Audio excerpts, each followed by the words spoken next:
السلام علیکم ورحمۃ اللہ وبرکاتہ۔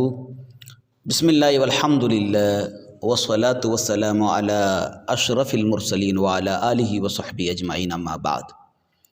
ماہ ذی الحجہ کا پہلا عشرہ فضیلت کا حامل ہے۔ ماہ ذی الحجہ کی پہلی تاریخ سے لے کر 90 تاریخ تک روزہ رکھنا سنت ہے۔ پہلی تاریخ سے لے کر 90 تاریخ تک روزہ رکھنا سنت ہے۔ صرف سنت ہی نہیں، سنت مؤکدہ ہے۔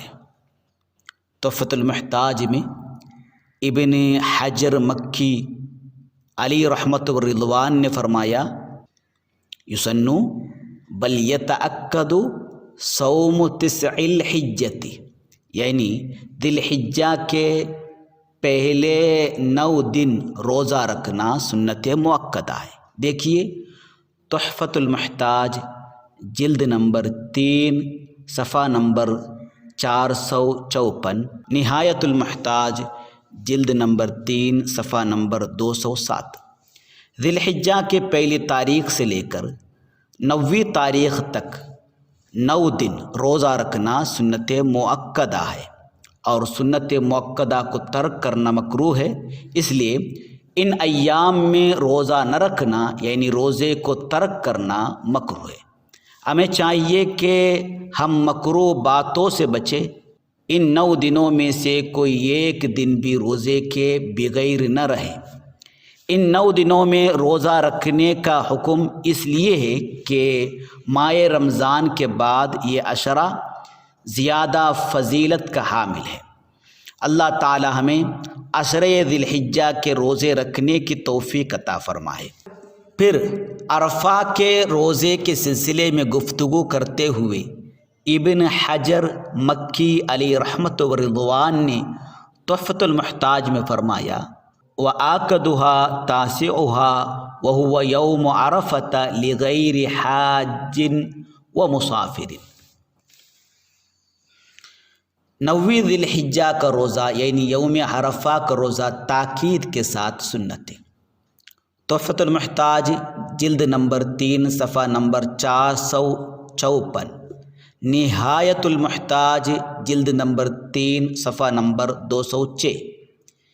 یعنی ذی الحجہ کے پہلے 9 دن روزہ رکھنا سنت مؤکدہ ہے، اور 9 ذی الحجہ کی سنت میں تاکید زیادہ ہے۔ مطلب کسی حال میں 90 ذی الحجہ کا روزہ ترک نہ کرے، کیونکہ حدیث مبارکہ میں نبی کریم صلی اللہ علیہ وسلم نے فرمایا، لِأَنَّهُ يُكَفِّرُ سَنَةَ الَّتِي هُوَ فِيهَا وَالَّتِي بَعْدَهَا كَمَا فِي خبر مسلم۔ اس لیے کہ اس ایک دن کا روزہ 2 سال کے گناہوں کا کفارہ ہے۔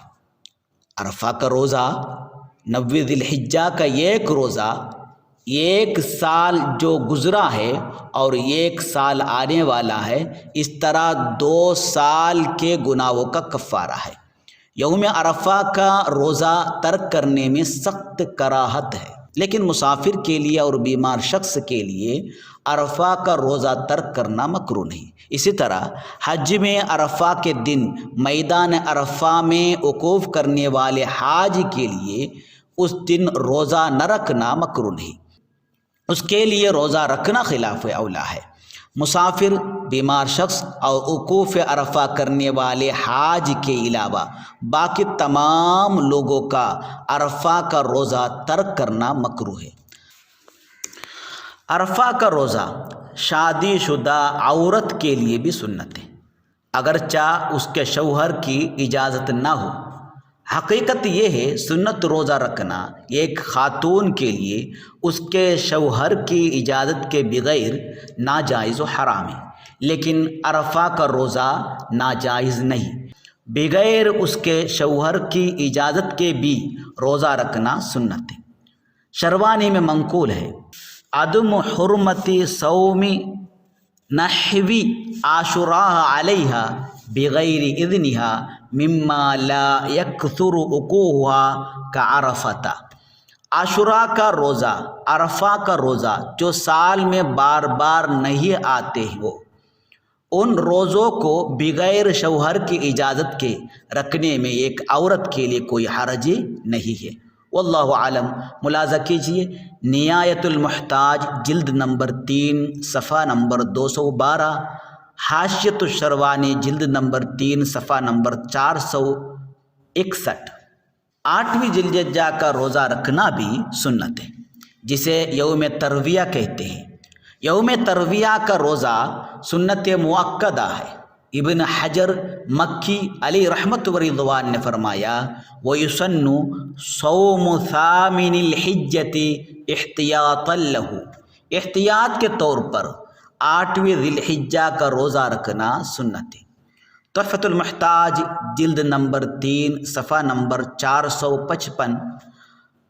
8ویں ذی الحجہ کے پہلے 9 دنوں میں سے ایک دن ہے، اس لیے اس دن روزہ رکھنا سنت مؤکدہ ہے۔ ساتھ ہی 8ویں ذی الحجہ ہونے کی وجہ سے اس دن روزہ رکھنا سنت ہے۔ ممکن ہے حقیقت میں وہ دن عرفہ کا دن ہو اور چاند نظر نہ آنے یا کسی اور وجہ سے اس دن کو 8ویں تاریخ 8ویں ذی الحجہ سمجھا گیا ہو، اس لیے احتیاطاً اس دن روزہ رکھنا سنت ہے، تاکہ عرفہ کا دن ہونے کی صورت میں عرفہ کے دن روزہ نہ رکھنے کے الزام سے بری ہو سکے۔ شروانی نے تحفہ والی عبارت کی شرح میں فرمایا الثامن مطلوب من جہت الاحتیاط لعرفہ، 8ویں ذی الحجہ کا روزہ یوم عرفہ کی رعایت میں مطلوب ہے، یعنی سنت ہے۔ حاشیۃ الشروانی جلد نمبر 3 صفحہ نمبر 455۔ علی الاختصار ذی الحجہ کی پہلی تاریخ سے لے کر 9ویں تاریخ تک، یعنی ذی الحجہ کی 9ویں تاریخ تک روزہ رکھنا سنت مؤکدہ ہے، اور روزہ نہ رکھنا مکروہ ہے۔ عرفہ کا روزہ ترک کرنے میں سخت کراہت ہے۔ واللہ ورسولہ عالم۔